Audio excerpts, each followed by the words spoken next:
दीदी, आप अपनी साड़ी देंगे मुझे पहन के मायके जाने के लिए? हाँ पहन जाएगी भाभी, मैं भी लाके देती हूँ।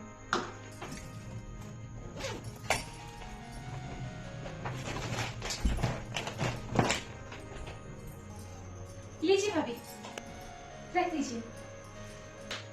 जी। बहू साड़ी मांग रही है बेटी से। देखो क्या बात है, बेटी भी जा रही है क्या? बेटी। हाँ माँ। हुआ, तेरी भाभी को तो साड़ी क्यों दी है?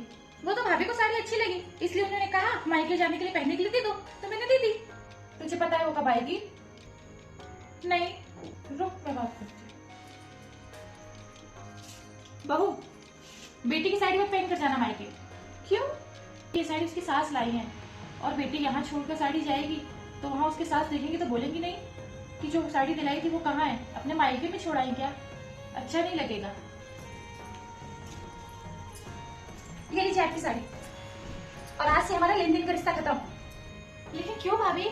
अरे मैं आपसे पहनने के लिए साड़ी क्या मांगी, आपसे वो भी सहा नहीं गया और अपनी मम्मी से बोल दी। तो आप मुझे पहनने के लिए साड़ी नहीं दे सकती है, तो मैं आपको रखने के लिए अपने से साड़ियाँ क्यों दूं?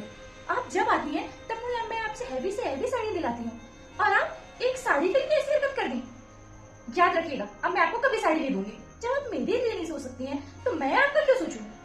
ये क्या बात हुई बहू, एक साड़ी के लिए तू अपना रिश्ता खत्म कर रही है? अरे बेटियों को तो देता ही है इंसान, अब तो क्या अपने नंद से भी लेगी? माँ जी मैं बराबरी नहीं कर रही हूँ, लेकिन आप खुद सोचिए ना, अगर एक साड़ी के लिए उनकी सास बोल सकती है तो उनकी सास का मुंह देखकर मैं हमसे साड़ी क्यों दूं? चाहे बजट हो चाहे ना हो दीदी, जब जब आते हैं तब तक हम लोग साड़ियाँ लेते हैं, और अच्छी से अच्छी लेते हैं, ताकि उनकी सास को बुरा ना लगे कि ऐसी साड़ी दी है। और आज जब मैंने पहनने के लिए मांग ली तो आपने सीधे सास का बहाना लगा दिया। तो ऐसे रिश्ते के साथ मुझे तो नहीं जीना है जिसे सिर्फ झेलना पड़े और देना ही पड़े। आने की तो कुछ उम्मीद होती ही नहीं है।